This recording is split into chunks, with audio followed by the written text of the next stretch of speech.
What do you think the projection should be?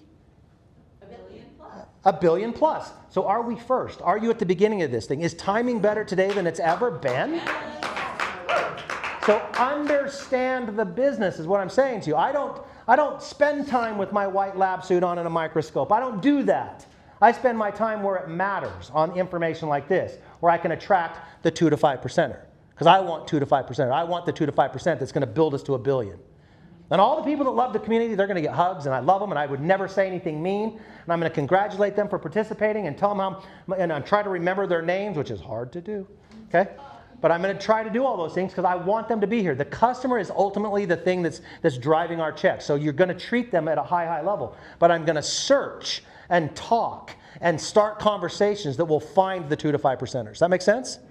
And then the very last thing is the comp plan, guys. And I just go give a brief overview. So they pay you for getting customers, they pay you for building a team, they pay you for developing leadership, and they pay you on what the entire company's already done. And that's the presentation. I almost gave you an entire presentation as I went through the 5, and it didn't take 25 minutes. That probably took, what, 10? And I gave you guys almost a complete presentation.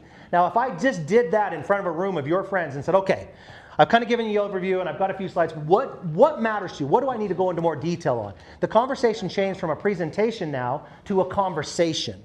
It changes now to the thing that will allow someone to stop falling asleep in their seats.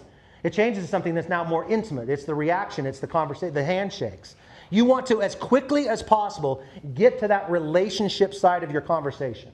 So present in 10, 15, 20 minutes, and then immediately say, what do you need? What can I help you with? How can I help you make a decision? Okay? Did that help? Yeah. Okay? Can you guys do a presentation like that? It's not that hard.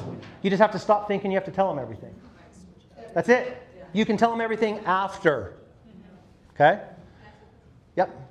You said that they pay you get customers, they pay you get consultants, they pay you to develop leaders, and there's one more thing. They pay you on what the company's already done. Thank you. Yep.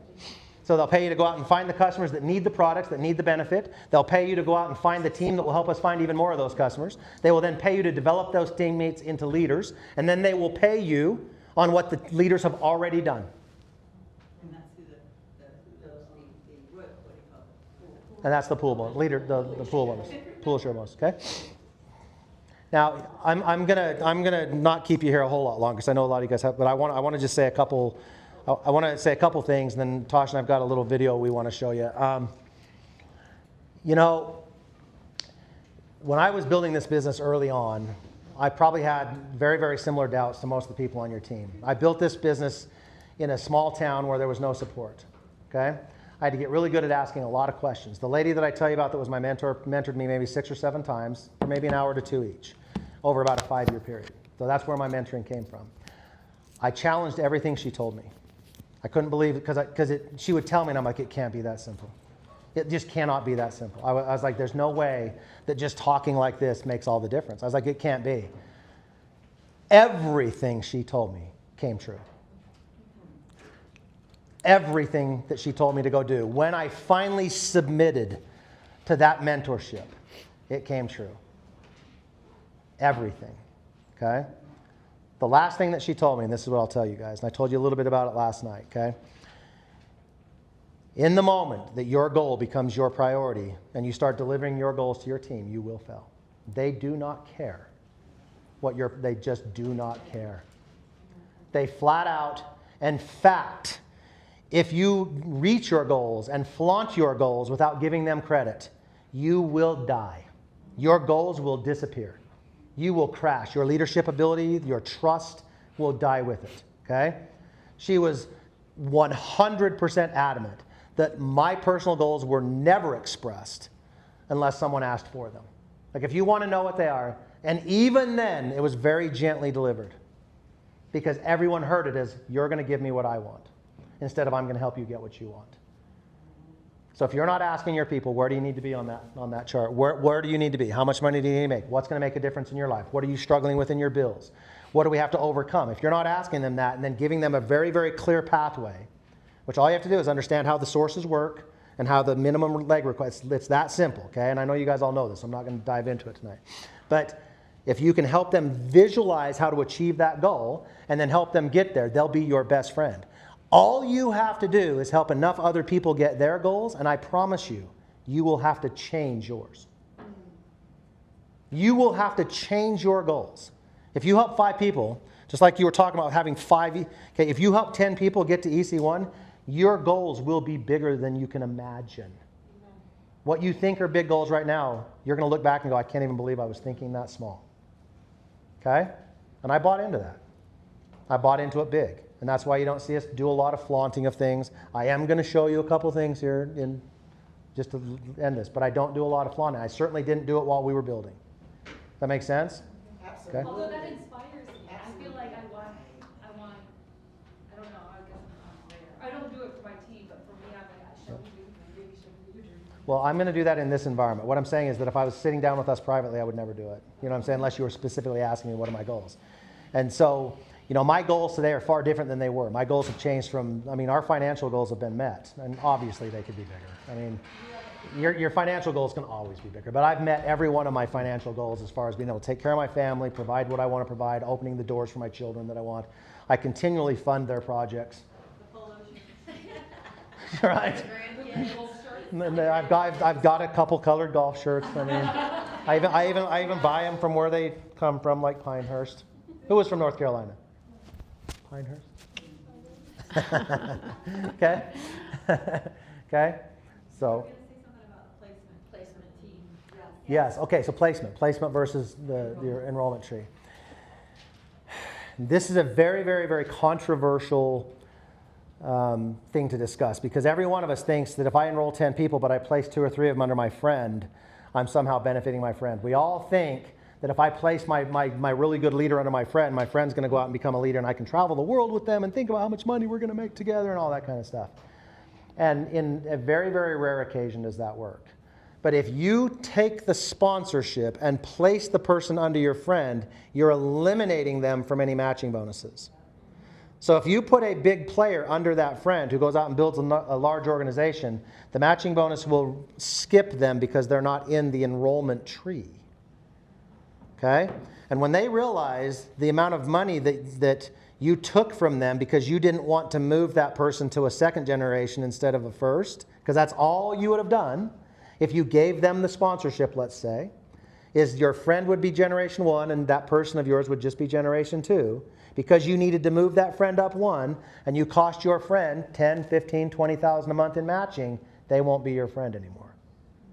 Wait, and it's now 7 generations? It was 5? No, I'll show you what I mean. I think I have a slide in here for it. Okay. So, let's say that this is me, okay? So that's you, and I'm your friend, and Tamia is your friend. And you sponsor Tamia right here, okay? You sponsor her here. I don't sponsor her here. You do. You don't know. And she goes out and builds a big business, like you see here. And so she becomes somebody that you're matching. I, even if I'm an MC2, don't receive any matching from her because you sponsored me and her both. This, I am in your enrollment tree, and this is your enrollment tree. This is level 1 to you on your enrollment tree. So if you sponsor this person and place them under me, you will eliminate the matching bonus from me. Only because we think we're going to help our friend out. Now, I'm going to tell you, there's a lot of... Giving them some volume, though. They're only getting paid on that, though. They'll get paid on leadership or cut. They'll get paid on... They'll get paid. It is something. It is something. It is something. But that person has to be very, very grateful that they're only getting that piece. I will tell you what's worse than that is when you sponsor me and I'm not really good at this, and Tamia is, and I somehow think I need to come down here and work with her people and I screw it all up. I consider it a gift. I don't... I'm just going to tell you. Now look. Now, if you're willing to give me volume, shouldn't you be willing to give this person volume and you should sponsor someone else here or here? And then if you're willing to do it for me and Tamia, and shouldn't you be willing to do it here? You create a chain of behavior that you will never be able to fulfill. Because at some point someone's going to say, well, you did it for everyone else. Why aren't you helping me? And then they'll hate you. All I'm trying to suggest to you is that if you're going to place down in depth, give the sponsorship away. And I already know that someone's going to say, well, I'm giving money up. Yeah, you are. So don't put them down there. Put them on your front line. Keep them close to you. You do not, this is, a lot of network marketing is very similar to parenting. So how much weakness do you want to create in your children? If I do everything for you, I'll give you another example. Let's say that I sponsor Tamia and I put Jake under Tamia, right? And I go help Jake build a whole bunch of volume, and Tamia starts getting a check and she's not doing anything. I go, come on, Tamia, I told you I was going to do this, but I needed you to work, man. What's going on here? And so Tamia goes, okay, I'll come to your meeting. Let's just say that she says, I'm going to come to your meeting. And I go, okay, great. So she comes to the meeting. Now Jake's under her and she's getting $500, $600, $700, $800 checks. And somebody else walks up to her and says, so how's this, how you doing? She goes, I don't even know. I'm getting $800 a month. How? I don't know. Tyler put Jake under me and I'm just getting paid.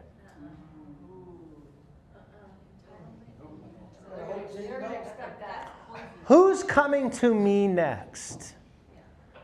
That person's, you did it for Tamia. What, do you just like her more than me? I'm just telling you, there's so many problems with enrolling into your downline. You're better off providing help. You're better off, like when you're teaching your children, do you do it with them or for them? You do it with them, right? So go build their business with them, not for them. Just remember, when you're making these decisions, consider it like a parent. Right? I mean, there's even times when you're like, okay, I've told you not to touch it 10 times. Psst, oh, gonna do it again? Right? Right?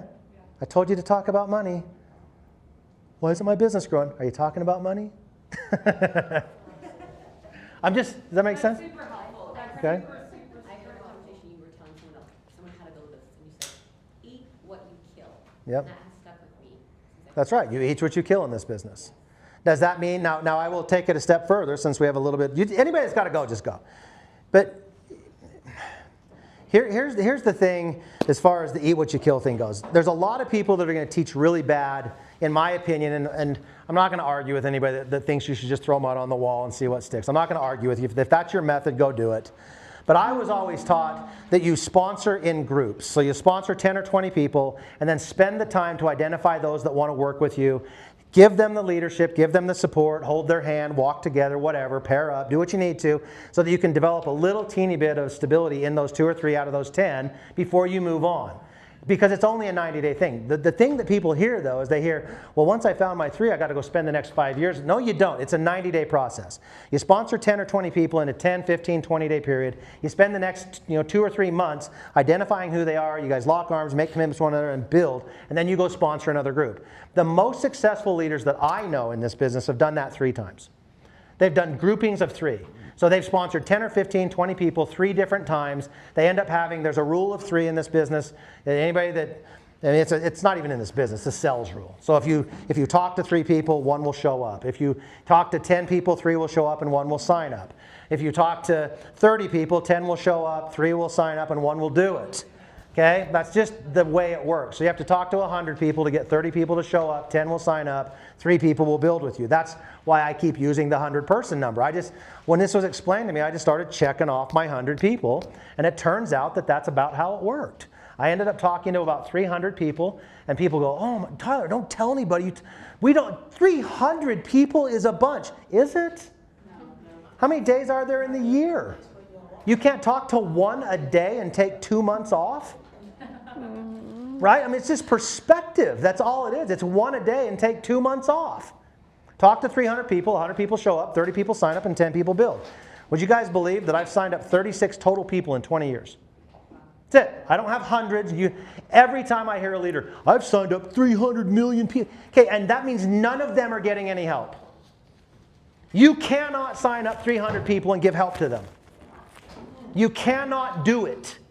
You cannot develop leadership if you sign up 300 people. There's not enough days, there's not enough hours.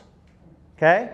So I was taught when you get your 20, find your 3 or 4 and develop some relationships and some commitments and some stability and then get 3 or 4 more. You need to do this till you have 10, 15, 20 people. Of my 36, 12 of them quit. 12 of them to this day, you guys are like, well, when this is working out for you, I think I'm going to go ahead and get started. I'm like, I don't know what that looks like. Because it's been working out. Okay. But the other 12, went to work, and that's where the presidentials that I personally enrolled, and that's where I've enrolled a ton of executives as well, because I took the time, I made that small investment of time of 90 days to make sure they knew the comp plan and knew how to invite, and knew how to get people to an event, knew the importance of participation. Like every one of you, the number one goal you should have leaving here is to have every executive on your team here next time. Yes. And if they're not here, that is a failure on you. Because I told you last night, invite is the most important piece of the entire puzzle. Inviting them to the information, which is, I think I found a way to not work to we're 100. It's the invite. Invite them to the information. Invite them to hear the information from someone else. Invite them to come to the next level meeting where you can come to something like this and get some confirmation. Invite them to convention. It's literally just inviting. Because there's always someone like me, or all of you, by the way, we can all do this. There's always somebody like us that can give the information in a way that they want to hear it. And if it's your friend, they want to hear it from them anyway. I would love for you and your amazing wife to consider doing, a boot camp. I know this is good. Yes. We're gonna have folk here, but a boot camp where you can bring them, those MC1s and above, and for a weekend, Yeah. I believe this will change the complexion. I've made the suggestion, but the company needs to hear it. Okay, you got to let them know. Boot Are you camp, weekend gonna boot do it camps this all type over of the in country. Vegas? I don't know yet. I've asked them if they want me to. That's a no-brainer. I need to shorten it up. I need to obviously condense. But if there's 600 people in the room, I will condense it because I won't be answering all the questions, right? So